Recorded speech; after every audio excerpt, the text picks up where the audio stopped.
BVG wellness.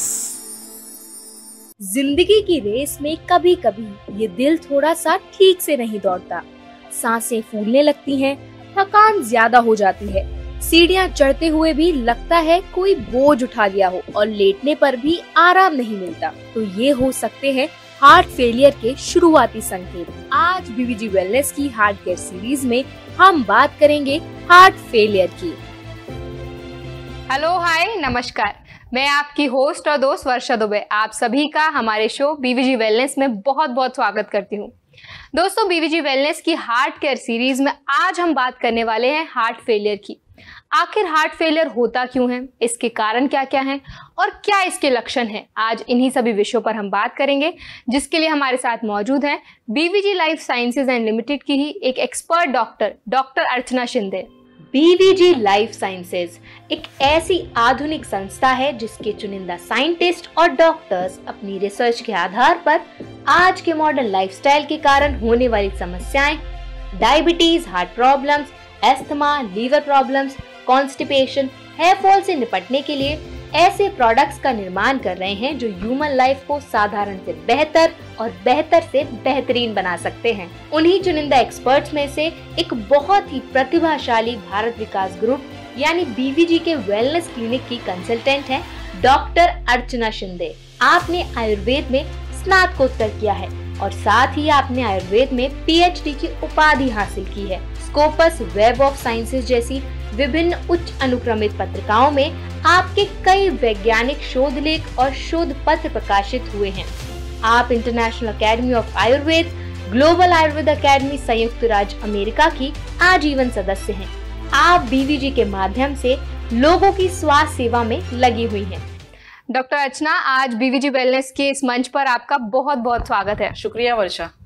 तो ma'am, आज के हमारे इस एपिसोड में, क्योंकि हम बीवीजी वेलनेस के जो हमारी सीरीज चल रही है हार्ट केयर की, तो इस पर आज हम बात करने वाले हैं हार्ट फेलियर की। जी। तो सबसे पहले तो मैम मैं आपसे जानना चाहूंगी कि अगर लोगों को एकदम से हार्ट अटैक आता है तो उनको लगता है कि उनका हार्ट फेलियर हो गया, उनका हार्ट बिल्कुल काम ही नहीं करेगा, तो क्या ये सच है और हार्ट फेलियर किन कारणों की वजह से होता है? बेसिक अभी मैं आपको थोड़ा सा डिटेल में ये बताऊंगी कि हार्ट अटैक और हार्ट फेलियर ये दोनों में डिफरेंस क्या है। तो हार्ट अटैक ये सडन होने वाली, जो कि बहुत कम समय चिकित्सक को देने वाली एक ऐसी इमरजेंसी है इंसान के लिए जो जानलेवा हो सकती है। ये सडन होने वाली मूवमेंट है, ये एक डिफॉर्मिटी है।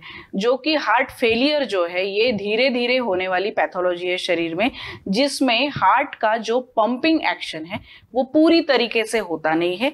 तो इस वजह से जो ऑक्सीजनेटेड ब्लड है, जो हार्ट से बाहर जाना होता है पूरे शरीर तक, पूरे टिश्यूज तक, पूरे सेल्स तक, पूरी तरीके से वो हार्ट अपना ब्लड जो है वो पूरी तरीके से पंप नहीं कर पाता, जिसके कारण कुछ ब्लड हार्ट में रह जाता है। तो ये जो प्रक्रिया है ये धीरे धीरे होने वाली है शरीर में, इसलिए हार्ट अटैक और हार्ट फेलियर इसमें बहुत मेजर डिफरेंस है। हार्ट फेलियर वाला पेशेंट दवा देने के बाद हेल्दी लाइफ बिता सकता है, लेकिन अगर हार्ट अटैक के पेशेंट को टाइमली अगर मैनेजमेंट नहीं मिलती तो वहां पे पेशेंट को खुद की जान गंवानी पड़ती है। तो ये बेसिक डिफरेंस है हार्ट अटैक और हार्ट फेलियर में। तो डरने की दोनों चीजें, ये हार्ट रिलेटेड है। कोई भी बीमारी जो हार्ट रिलेटेड है उसे हम लोग लाइटली नहीं ले सकते, क्योंकि मैंने जैसे पहले भी बताया है, एक वॉल क्लॉक है या कोई भी क्लॉक है जिसमें अगर सेल नहीं है तो वो क्लॉक नहीं चलेगा। ये सेल का काम जो है ये हमारा हार्ट करता है हमारे बॉडी के लिए। तो सेल का हेल्दी रहना बहुत जरूरी है। इसलिए हार्ट फेलियर ये हमें जो धीरे धीरे होने वाली एक प्रक्रिया है हार्ट से रिलेटेड, जो कि हर इंसान को या हर हमारे दर्शकों को जाननी बहुत जरूरी है। बिल्कुल मैम, बिल्कुल मैम, आपने बड़ी ही बारीकी से समझाया कि हार्ट फेलियर और हार्ट अटैक में अंतर क्या होता है, और आपने ये भी मेंशन किया कि एक मेजर डिफरेंस होता है, मतलब माइन्यूट भी नहीं, मेजर आपको समझ आएगा। बिल्कुल, बहुत बड़ा डिफरेंस है। तो मैम मेरा एक और सवाल था कि हार्ट फेलियर के कारण क्या होते हैं, किन वजहों से हार्ट फेलियर होता है? जैसे हमने पहले भी चर्चा की है, जो भी हार्ट डिसीजेस होते हैं इनकी पैथोलॉजी होने में सबसे इम्पोर्टेंट रोल ये होता है कि आपकी जो ब्लड वेसल्स है वहां पे जो डिफॉर्मिटी डेवलप होती है, ये ब्लड वेसल्स बहुत एक गुणकारी काम करने वाली चीज है। तो जब ये वेसल्स में जब डिफॉर्मिटी होती है या वेसल्स जब थिक हो जाती है, तो इसके कारण जो ब्लड सप्लाई हार्ट को होने वाला होता है वो पूरी तरीके से होता नहीं है, जिसके कारण हार्ट की जो मसल्स है वो भी वीक हो जाती है। तो अगर मसल्स वीक होती है तो जो पंपिंग एक्शन है हार्ट की वो पूरी तरीके से नहीं हो पाती या उतनी फोर्सफुली हो नहीं पाती, जिससे कि जो ब्लड हमारे शरीर में जाना चाहिए ऑक्सीजनेटेड ब्लड वो उतनी फ्लो से जाता नहीं है। इसलिए ये पंपिंग एक्शन अगर प्रॉपर तरीके से ना हो तो ये हार्ट फेलियर धीरे धीरे होना स्टार्ट हो जाता है। तो इस तरीके से हार्ट का जो फेलियर है ये हमें पंपिंग एक्शन अगर ठीक ना हो इस तरीके से हम लोग बता सकते हैं। ओके। और मैम इसके लक्षण क्या क्या होते हैं? इसमें बेसिकली ये है कि जब आपको हार्ट फेलियर में जब पेशेंट जाता है तो बेसिकली हार्ट फेलियर 2 तरीके के बताए गए हैं। एक वेंट्रिकुलर मतलब लेफ्ट साइड का फेलियर हार्ट फेलियर और राइट साइड का। तो जब लेफ्ट साइड में, बिकॉज लेफ्ट साइड का जो हमारे 4 चेम्बर्स हमने डिस्कस किए थे कि एट्रियम है, वेंट्रिकल है, राइट साइड में एक एट्रियम वेंट्रिकल और लेफ्ट साइड में एक एट्रियम वेंट्रिकल। तो जो लेफ्ट साइड होती है एट्रियम और वेंट्रिकल की, वहां पे पूरे शरीर को जाने वाला ऑक्सीजनेटेड ब्लड रहता है जो पूरे शरीर में जाता है।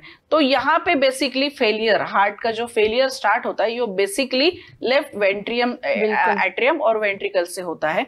तो इसके 2 टाइप्स बताए गए हैं हार्ट फेलियर के, सिस्टोलिक हार्ट फेलियर और डायस्टोलिक हार्ट फेलियर। तो सिस्टोलिक हार्ट फेलियर मतलब क्या कि जब पंपिंग एक्शन पूरी फोर्सफुली ना हो तब जाके आपके हार्ट में ब्लड जम जाता है, कुछ ब्लड रह जाता है जो कि पूरे शरीर को नहीं मिलता है। तो इसमें बेसिकली ये जो सिस्टोलिक हार्ट फेलियर होता है इसके भी बहुत से कारण हैं। वॉल्व डिसीज है, आर्टरी डिसीज है, सीएडी है, देन निकोटीन है, कोकेन है। ये सब केमिकल्स जो टॉक्सिन्स है ये कहीं ना कहीं आपके वेंट्रिकल पे काम करते हैं जो कि एडवर्स इफेक्ट डेवलप करते हैं और वहां से फिर पेशेंट को हार्ट फेलियर की लक्षण स्टार्ट होते हैं। तो लक्षणों में बेसिकली हार्ट पेशेंट के स्वेलिंग, पैरों पे स्वेलिंग, देन कफिंग, उनको बहुत नींद आना, ये बहुत कॉमन चीज है। बार बार उनको सांस फूलती है और पेशेंट को खांसी होने लगती है। दूसरी चीज पैरों में स्वेलिंग आती है, सांस फूलती है।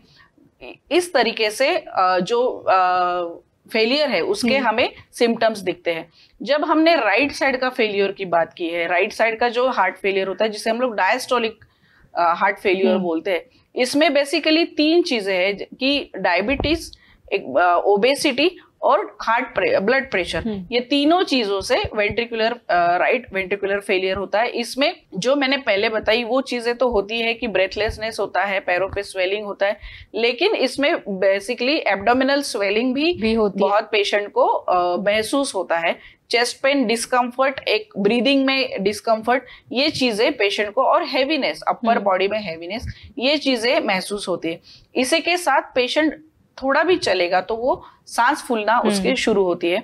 दूसरी चीज, बहुत बार ऐसे भी होता है कि अगर वॉल्व की कुछ कमी के कारण या वॉल्व की डिफॉर्मिटी के कारण अगर हार्ट फेलियर हो रहा है तो बहुत बार पेशेंट को पाल्पिटेशन होता है, जैसे कि एबनॉर्मल पल्स जो हमारी चलती है रेगुलरली रिदम वाइज, उसका रिदम डिफरेंट हो जाता है और पेशेंट को पाल्पिटेशन फील होता है।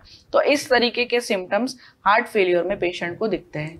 मैम, किस एज ग्रुप में आपको हार्ट फेलियर ज्यादा देखने को मिलता है? बेसिकली अगर हार्ट फेलियर, अगर वॉल्व किसी बच्चे में अगर वॉल्व डिफॉर्मिटी जन्म से है और वो वॉल्व डिफॉर्मिटी अगर जन्म से पेशेंट को है ये पता नहीं चलता है, तो धीरे धीरे जैसे उसकी उम्र बढ़ेगी उस हिसाब से वो फेलियर, उसका हार्ट पंपिंग एक्शन उसकी नॉर्मल ना हो के वो पेशेंट हार्ट फेलियर में जा सकता है। ये कंजेनाइटल डिफॉर्मिटी के कारण होने वाला हार्ट फेलियर है। इसी तरीके से ओल्ड एज में एथेरोस्क्लेरोसिस, कार्डियोवैस्कुलर डिसीज होने के बाद या डायबिटीज होने के बाद, तो मिडिल एज ग्रुप या 60 के बाद यूजुअली हार्ट फेलियर के पेशेंट्स हमें ज्यादा दिखते हैं। दोस्तों, अगर आपके मन में भी हार्ट फेलियर को लेके कोई सवाल है, यदि कोई प्रश्न आप पूछना चाहते हैं तो हमारे स्क्रीन पर दिए गए कॉन्टैक्ट डिटेल्स पर आप संपर्क कर सकते हैं। इसके साथ ही दोस्तों, जैसा कि हमारी डॉक्टर अर्चना जी ने आपको बताया कि हार्ट का ख्याल रखना बहुत ज़रूरी है, इसमें बिल्कुल भी देरी ना करें। अगर आपको बिल्कुल भी जो सिम्टम्स मैम ने बताया उनमें से कोई भी सिम्टम है तो ज़रूर जाके डॉक्टर से चेकअप कराएं। मैम हम चर्चा को थोड़ा आगे बढ़ाते हैं। हमने बात की, आपने भी बताया उसके लक्षणों के बारे में, और आपने बताया कि एज ग्रुप जो रहता है अगर बच्चे को जन्म से ही है तो वो जाके आगे सीवियर कंडीशन के रूप में कन्वर्ट हो सकता है। अगर वॉल डिसीज ट्रीट ना किया जाए या वो अनअटेंडेड रहा तो वो पेशेंट हार्ट फेलियर में जा सकता है। और मैम ये जेनेटिकली भी होता है? जेनेटिक हार्ट फेलियर ये जेनेटिकली होने वाली, वैसे तो उसमें कोई संबंध नहीं है, लेकिन हार्ट के जो डिसीजेज है या कार्डियोवैस्कुलर डिसीजेज है इसमें जेनेटिकली रोल है। तो वॉल डिसीजेस में या फिर कार्डियोवैस्कुलर डिसीजेस की जिनको हिस्ट्री है उनमें हम लोग बोल सकते हैं कि ये जेनेटिकली आ सकता है, लेकिन बहुत बार टाइमली मैनेजमेंट के बाद हार्ट फेलियर से हम लोग बचे जा सकते हैं। जी बिल्कुल मैम। मैम क्या हार्ट फेलियर एक जानलेवा बीमारी हो सकती है? हार्ट की कोई भी डिसीजेज हो, ये अगर आप ट्रीट नहीं करोगे, टाइमली ट्रीटमेंट अगर नहीं मिलती है तो ये कहीं ना कहीं जाके जानलेवा हो सकती है। लेकिन मैं ये भी जरूर बताऊंगी हमारे दर्शकों को कि अगर हार्ट फेलियर के पेशेंट है, अगर वो डायग्नोज्ड हो रहे हैं, टाइमली में उनका डायग्नोसिस प्रॉपर होके अगर उनको मेडिकेशन स्टार्ट हो जाती है तो ये पेशेंट्स में बहुत अच्छा लाइफ गुजार सकते हैं। इनमें मेडिकल इमरजेंसी आने की नौबत कम आ सकती है, जो कि हमारे हार्ट अटैक के जो पेशेंट्स होते हैं वो बिल्कुल भी टाइम नहीं देते ट्रीटमेंट के लिए भी। लेकिन अगर यही हार्ट फेलियर के अगर पेशेंट है, निग्लेक्ट नहीं हुआ, जो शुरुआती के जो सिम्टम्स है अगर वो देखने के बाद ही उसका अगर हमने इलाज किया, टाइमली ट्रीटमेंट की, हमारे डॉक्टरों की सलाह ली, तो बहुत बार ये भी है कि ये लोग बहुत हेल्दी लाइफ बिता सकते हैं और इनकी इमरजेंसी भी हम लोग कम कर सकते हैं। जी बिल्कुल मैम। अभी आपने जैसे बताया कि इसको टाइमली ट्रीट करना बहुत जरूरी है। तो हमारी दर्शकों से भी यही दरखास्त रहेगी कि आप इस डिसीज को बिल्कुल भी इग्नोर ना करें और टाइमली चेकअप कराएं। तो अब मैं आपसे जानना चाहूंगी कि हार्ट फेलियर जो है उससे कैसे बचा जा सकता है? हमारी जो जनता है क्या क्या उनको प्रिकॉशंस लेने बहुत जरूरी है? हार्ट के डिसीजेस में बेसिकली एक कॉमन, मैंने जो पहले भी बोला है कि लाइफस्टाइल मैनेजमेंट बहुत जरूरी है। हेल्दी लाइफस्टाइल आप एडॉप्टेशन, इसकी जो प्रैक्टिसेस है वो एडॉप्ट करना बहुत जरूरी है। इसी के साथ टाइमली ट्रीटमेंट मैनेजमेंट, कंसल्ट करके रेगुलर ट्रीटमेंट और रेगुलर हार्ट चेकअप, ये बहुत जरूरी है। बचने के लिए हम लोग आयुर्वेदा का एडॉप्टेशन करते हैं। बेसिकली अगर आप योगा कर रहे हो, फिजिकल एक्टिविटीज आपकी रेगुलर चल रही है, 45 मिनट्स का वॉक चल रहा है, जिससे आपका बॉडी का मेटाबॉलिज्म जो है वो नॉर्मल रहेगा, आप लो सॉल्ट रिस्ट्रिक्शन डाइट ले रहे हो, तो ये सब चीजें कहीं ना कहीं आपके हार्ट के लिए बहुत ही फायदेमंद होती है। लेकिन बहुत बार ऐसे भी होता है कि हार्ट फेलियर सिर्फ खान पान या लाइफस्टाइल से होने वाली चीज नहीं है। तो ये बेसिकली जैसे कि वॉल्व की तकलीफ है जिसे हम लोग जेनेटिक या हम लोग बाय बर्थ डिफॉल्ट जिसे कहते हैं, तो अगर ऐसी कुछ कारणें हैं जिसमें हार्ट फेलियर हो सकता है तो इसमें जो भी कारण है, जो बर्थ से हुआ जो डिफॉल्ट है वो करेक्ट करना बहुत जरूरी है, तो ताकि उससे जो डेवलप होने वाला फर्दर जो डिसीज है, डिसीज का एग्रीवेशन नहीं होगा, आगे आने वाला डिसीज है वो बढ़ेगा नहीं और पेशेंट एक हेल्दी लाइफ व्यतीत करेगा। तो बेसिकली अगर हार्ट का फेलियर कौन सी चीज के कारण हो रही है, उसका मेन कॉजेटिव फैक्टर क्या है, वो अगर समझ आए, जितनी जल्दी समझ आए उतनी जल्दी पेशेंट को रिवर्स करना और पेशेंट का हार्ट फेलियर से बचना मुमकिन है और आसान भी है। बिल्कुल मैम, आपने बोला जैसे कि कारणों को सही टाइम पे समझना और उसके लिए सही टाइम पे ट्रीटमेंट प्रोवाइड कराना बहुत जरूरी है जी। और आपने ये भी मेंशन किया कि लाइफस्टाइल का रोल इतना नहीं है बट कहीं हद तक रोल प्ले करता है हार्ट फेलियर में भी। मैम अब हमारे साथ एक कॉलर का जुड़ने का वक्त आ गया है, तो वो हमसे जुड़ चुके हैं जी। हेलो। नमस्कार डॉक्टर। नमस्कार। नमस्ते, मैं रमेश बोल रहा हूँ दिल्ली से। मुझे हाल ही में हार्ट फेलियर डायग्नोज हुआ है। मैं काफी परेशान हूँ। अच्छा। और कभी कभी सोचने लगता हूँ कि अब मैं पहले जैसी जिंदगी नहीं जी पाऊंगा क्या। अच्छा। मैं कुछ अच्छे से खा पी भी नहीं पा रहा हूँ। डॉक्टर, क्या मैं सच में पहले जैसी नॉर्मल जिंदगी नहीं जी पाऊंगा? क्या मैं बीवीजी के हार्ट किट का इस्तेमाल कर सकता हूँ? रमेश जी, आपका सवाल बहुत ही नेचुरल है। आपको जो डर लग रहा है वो भी मैं समझ सकती हूँ। हार्ट के रिलेटेड जब भी कोई भी डिसीज होता है तो पेशेंट सबसे पहले तो ये है कि उनको डर लगने लगता है। तो डरने की बिल्कुल भी ज़रूरत है नहीं। जो कि आपको अभी पता चल गया है कि आपको हार्ट फेलियर का स्टार्टिंग है या आपको ये डिसीज हो रहा है, तो मेरी आपसे यही गुजारिश है कि जो भी दवाई डॉक्टर ने आपको दी है वो टाइमली लीजिए। हार्ट के रिलेटेड जो आपके इन्वेस्टिगेशंस डॉक्टर ने बोले हैं, ब्लड इन्वेस्टिगेशन है, 2D इको बेसिकली इसमें हम लोग करते हैं हर 3 महीने बाद, 6 महीने बाद, क्योंकि जब हार्ट फेलियर होता है तो आपका इजेक्शन फ्रैक्शन मतलब आपका पंपिंग एक्शन कम होता है। इसका मतलब ये नहीं है कि आपका हार्ट पूरी तरह से बंद हुआ है। तो आपको डरने की बिल्कुल भी ज़रूरत है नहीं। जो दवाई डॉक्टर लोग देते हैं वो दवाई हार्ट का जो पंपिंग एक्शन है वो बढ़ने के लिए दवाई देते हैं। तो जो दवाई आपको दी है वो ज़रूर आप टाइमली स्टार्ट कीजिए, जल्दी स्टार्ट कीजिए। और स्ट्रेस जो आपको डर लग रहा है या आप बिल्कुल डर के खाना पीना कम खा रहे हो, ये बिल्कुल भी मत कीजिए, क्योंकि ये कहीं ना कहीं फिर इनडायरेक्टली आपके हार्ट पे असर करने वाला है। तो डरने की बिल्कुल भी ज़रूरत नहीं। डर तब होता है जब आपको बीमारी का पता नहीं चलता है, लेकिन अभी हमारे भगवान की दया से जब आपको पता है कि आपको हार्ट का फेलियर का प्रॉब्लम है, तो ये बढ़े ना, ये फेलियर का जो रेट है ये बढ़े ना, इसके लिए आपको रेगुलर आपकी जो दवाई का डोसेज दिया है वो ज़रूर लीजिए। कार्डियोलॉजिस्ट से आप रेगुलरली फॉलोअप चेकअप करा लीजिए। और एज अ आयुर्वेदा डॉक्टर मैं आपको ये सलाह ज़रूर दूंगी कि हमारी बीवीजी लाइफ साइंसेस की हार्ट किट, जिसमें कार्डियक टॉनिक, जिसे हम लोग कार्डी क्लीन करके बोलते हैं, ये टॉनिक और रिदवेल कैप्सूल, ये दोनों दवाई अगर आप 3 से 6 महीने के लिए रेगुलर लेंगे तो आपको भी इसमें बहुत फ़ायदा दिखेगा।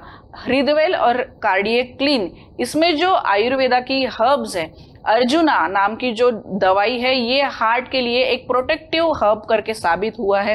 हार्ट के जो फंक्शंस है इसको नॉर्मल रखने के लिए हमारी अर्जुना काम करती है।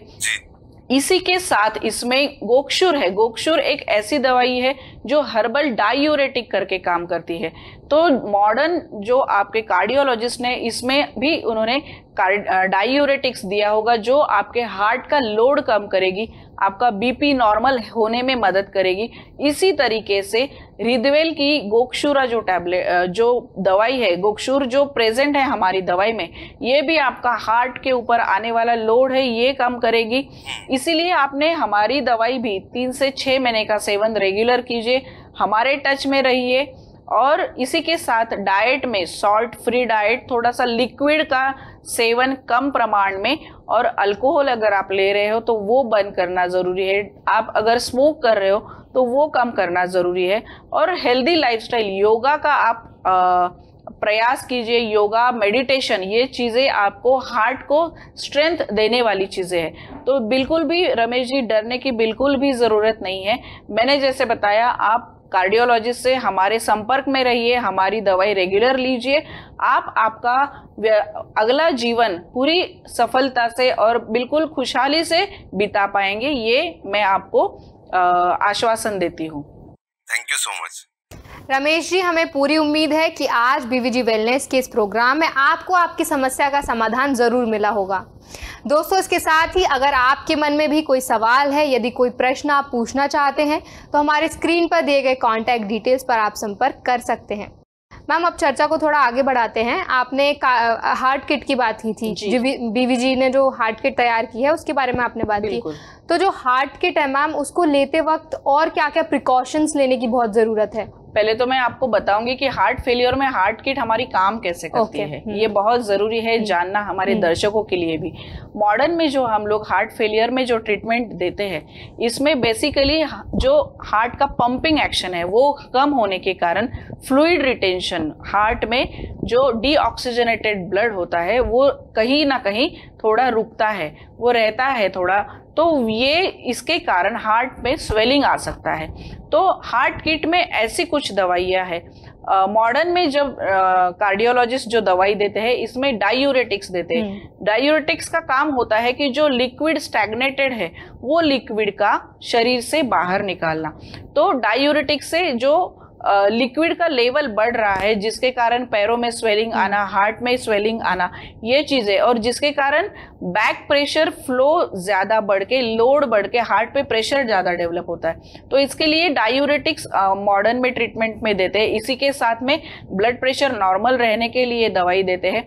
इसी के साथ वो हार्ट को पंपिंग एक्शन बढ़ाने के लिए दवाई देते हैं। तो इसी तरीके से आयुर्वेदा, हमारी बीवीजी लाइफ साइंसेज की जो हार्ट किट है, इसमें भी जो दवाइयाँ है, इसमें कुछ दवाई डायूरेटिक करके काम करती है, कुछ दवाई है जो ब्लड प्रेशर नॉर्मल रखने के लिए हेल्प करती है, कुछ दवाई है जो ब्लड वेसल्स है इनकी नैरोइंग जो हुई है वो निकालने में हेल्प करती है।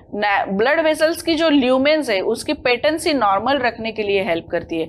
इसी तरीके से ये एक नरिशमेंट करके भी हार्ट के लिए काम करती है। तो इस तरीके से कार्डिक्लिन और रिदवेल ये दोनों हमारे हार्ट फेलियर में बहुत अच्छे से काम करने वाली दवाई है। मैं ये स्ट्रांगली रिकमेंड हार्ट फेलियर के लिए इसलिए कर रही हूँ क्योंकि अगर हार्ट फेलियर ट्रीट ना हुआ तो ये कहीं जाके आपको हार्ट अटैक में, स्ट्रोक में साबित हो सकता है। तो अगर आप ये टाइमली मैनेजमेंट के लिए आयुर्वेदिक हमारा बीवीजी लाइफ साइंसेस की दवाई एज अ एडजुवेंट करके रिदवेल और कार्डिक्लिन दोनों अगर स्टार्ट करते हैं तो आपको बहुत ही फायदेमंद साबित होगी। और इसी के साथ आप मॉडर्न की भी जो कार्डियोलॉजिस्ट ने जो ट्रीटमेंट दी है वो भी आप साथ में सेवन करते रहिए, जिससे आपका हार्ट पे आने वाला लोड कम होके आपका जो फेलियर का जो प्रोग्रेशन है वो रुक के आप एक हेल्दी लाइफ व्यतीत कर सकते हैं। बिल्कुल मैम। तो मैम और इसमें प्रिकॉशंस क्या लेने चाहिए लेते वक्त? बेसिकली प्रिकॉशंस ऐसे बहुत मेजर है नहीं। देखिए, जब हम बीवीजी लाइफ साइंसेस की दवाई बनाते हैं तो हमारी एक विशेषता है कि जो भी दवाई हम लोग बनाते हैं इसमें हम हर्बल एक्सट्रैक्ट के नैनोटाइज जो एक्सट्रैक्ट होता है उसको नैनोटाइज करते हैं। नैनोटाइज मतलब अगर हमें एक बड़ा डोसेज लेना है, अगर उस पे हम लोग नैनोटाइज करेंगे तो वो जो एक्टिव इंग्रेडिएंट है वो बहुत स्मॉल पोर्शन में आपको उतनी ही मात्रा में पेशेंट तक जा सकता है। तो ये जो हमारी दवाई है नैनोटाइज्ड की हुई दवाई है, इसीलिए इसमें पेशेंट को जब देते, कोई भी आयुर्वेदा की अगर आप दवाई देखेंगे तो इसमें जो क्वांटिटी होती है वो पेशेंट लेने में थोड़ा हिचकिचाता है क्योंकि इसमें क्वांटिटी ज्यादा देनी पड़ती है। पेशेंट को जब ये दवाई मिलती है तो बहुत बार ऐसे भी होता है कि वो दवाई का शुद्धिकरण नहीं हुआ होता है, चूर्ण स्वरूप में जब लेते हैं तो उसकी टेस्ट लोगों को अच्छी नहीं लगती है, तो जो डोज प्रॉपर जाना चाहिए वो जाता नहीं है।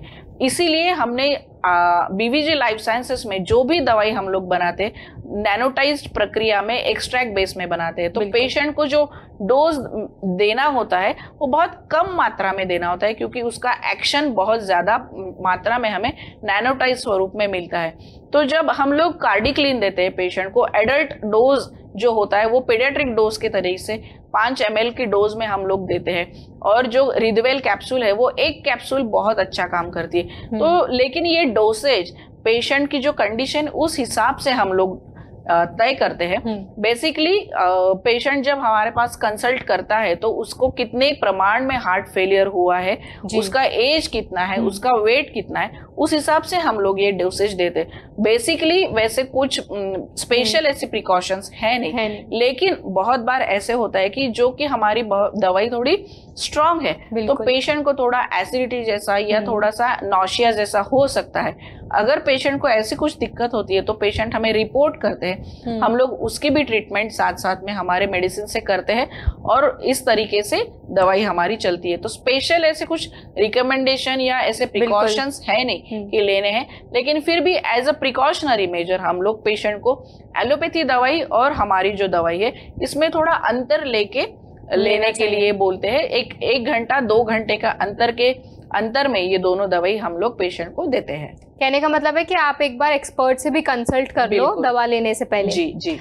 तो मैम अब हमारे पास बहुत सारे व्यूअर्स के जो है ईमेल्स भी आए हैं, तो उनमें से एक और व्यूअर है हमारी जिन्होंने हमें ईमेल करके अपनी समस्या बताई है। तो हम चाहेंगे कि आप उनकी समस्या का भी समाधान उनको दें।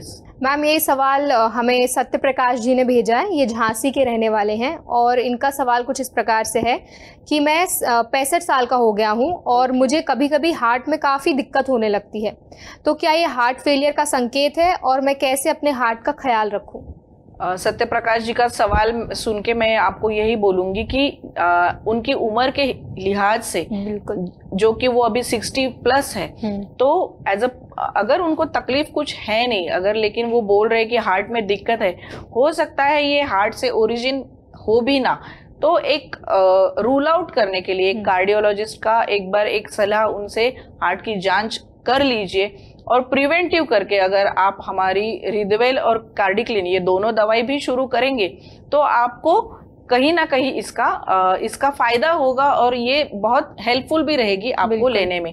तो अगर आपको ऐसे लग रहा है कि कहीं ये शायद हार्ट से रिलेटेड दर्द है, तो मेरी आपसे यही एक एडवाइस रहेगी कि आप कार्डियोलॉजिस्ट, आपके जो लोकल कार्डियोलॉजिस्ट है उनसे एक बार सलाह मशवरा कीजिए, आपके हार्ट की जांच करा लीजिए।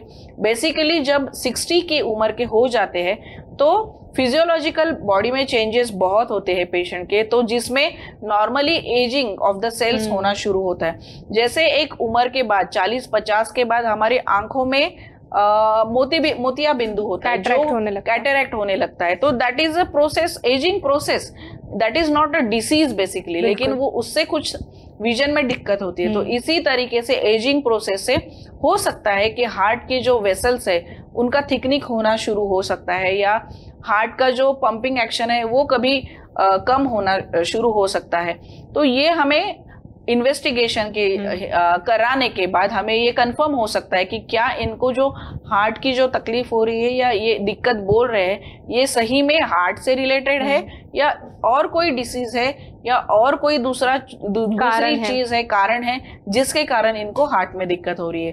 तो कार्डियोलॉजिस्ट से एक ओपिनियन लेके अगर कुछ भी तकलीफ नहीं है फिर भी आप प्रिवेंटिव करके बीवीजी की रिदवेल और कार्डिक्लिन ये दोनों दवाई आप प्रिवेंटिव करके स्टार्ट कर सकते हैं। बिल्कुल सत्य प्रकाश जी, हमें पूरी उम्मीद है कि आज बीवीजी वेलनेस के इस प्रोग्राम में आपको आपकी समस्या का समाधान जरूर मिला होगा। और इसके साथ ही जैसे डॉक्टर अर्चना ने कहा कि आपको डॉक्टर से कंसल्ट करना बहुत जरूरी है, तो हमारी स्क्रीन पर कुछ नंबर्स दिए गए हैं, कॉन्टैक्ट डिटेल्स दिए गए हैं। अगर आप बीवीजी के डॉक्टर से कॉन्टैक्ट करना चाहते हैं तो हमारे स्क्रीन पर दिए गए नंबर पे संपर्क कर सकते हैं। मैम, हम चर्चा को थोड़ा आगे बढ़ाते हैं। अभी तक हमने ऑलमोस्ट हार्ट किट की भी बात की, आपने हमें बड़े ही अच्छे से, बड़े ही सलीके से बताया कि लक्षण कारण क्या क्या है। तो मैम, अब हम चाहेंगे कि आप हमें और हमारे सभी दर्शकों को कोई एक हेल्थ टिप अगर आप देना चाहें ताकि वो अपने स्वास्थ्य का और अच्छे से ख्याल रख पाएं। बिल्कुल, जनरल एक हेल्थ टिप अगर मैं बोलूंगी तो सबको ये है कि जब कोई भी हार्ट डिसीज होता है या कार्डियोवैस्कुलर डिसीजेज होते हैं, इसके जो मुख्य कारणों में से एक है कि सैचुरेटेड फैट्स का अतिसेवन। ये सैचुरेटेड फैट्स कहाँ से आते हैं? तो ये जो हम लोग खाने का तेल, ऑयल्स जो हम लोग यूज करते हैं, इससे हमें ज्यादा सैचुरेटेड फैट्स मिलते हैं। तो मेरी सबसे यही एक गुजारिश रहेगी कि आप कोई भी ऑयल यूज करते समय एक प्रकार का ऑयल मत यूज कीजिए। बिल्कुल, हर महीने में एक अलग अलग, अगर आप ये महीने में ग्राउंड नट मूंगफली का तेल यूज कर रहे, दूसरे महीने में आप मस्टर्ड ऑयल यूज कीजिए, एक महीने में आप सोयाबीन का यूज कीजिए, एक महीने में आप सनफ्लावर का यूज कीजिए। तो इससे क्या होगा कि जो सैचुरेटेड फैट का प्रमाण ऑयल से मिल रहा है वो कहीं ना कहीं कंट्रोल होगा। और ऑयल का सेवन मैं ये भी कहूंगी कि आप थोड़ा कम से कम रखिए। इसके बजाय अगर आप गाय का शुद्ध घी लेंगे तो वो आपके लिए, आपकी सेहत के लिए ज्यादा अच्छा होगा और वो कम हानिकारक होगा। बिल्कुल, thank you so much doctor Archana. आज आपने हमें और हमारे सभी दर्शकों को हार्ट फेलियर पर इतनी महत्वपूर्ण जानकारी दी, इसके साथ ही उनको ट्रीटमेंट के बारे में भी बताया, उसके लिए आपका बहुत बहुत धन्यवाद। शुक्रिया। हृदय से संबंधित रोगों से बचाव और उपचार के लिए बीवीजी की शोध टीम ने सालों के अथक प्रयास और शोध के बाद ऐसे हर्बल उत्पाद को बनाने का प्रयास किया है जो हृदय को स्वस्थ रखने के लिए एक वरदान साबित हो सकते हैं। इस भागदौड़ भरी जिंदगी में दिल की सेहत के लिए एक उम्मीद की किरण है कार्डिक्लिन और रिदवेल। अधिक जानकारी के लिए आज ही संपर्क करें, डिटेल्स आपकी स्क्रीन पर हैं। दोस्तों, इसके साथ ही आज के हमारे इस एपिसोड में हमने बात की कि हार्ट फेलियर क्या होता है, इसके लक्षण क्या क्या हैं और इसको कैसे ट्रीट किया जा सकता है। और जैसे कि डॉक्टर अर्चना ने बताया कि ऑयल का सेवन जो है आपको लिमिटेड अमाउंट में करना है। ऑयल से बेहतर आपके लिए गाय का घी है, उसको इस्तेमाल करें और एक बेहतर जिंदगी जिएं। इसके साथ ही हमारे आज के एपिसोड में बस इतना ही। हम आपको फिर मिलेंगे हमारे अगले एपिसोड में। तब तक के लिए अपना ख्याल रखिए, स्वस्थ रहिए और हमसे जुड़े रहिए बीवीजी टीवी पर। धन्यवाद। BVG wellness.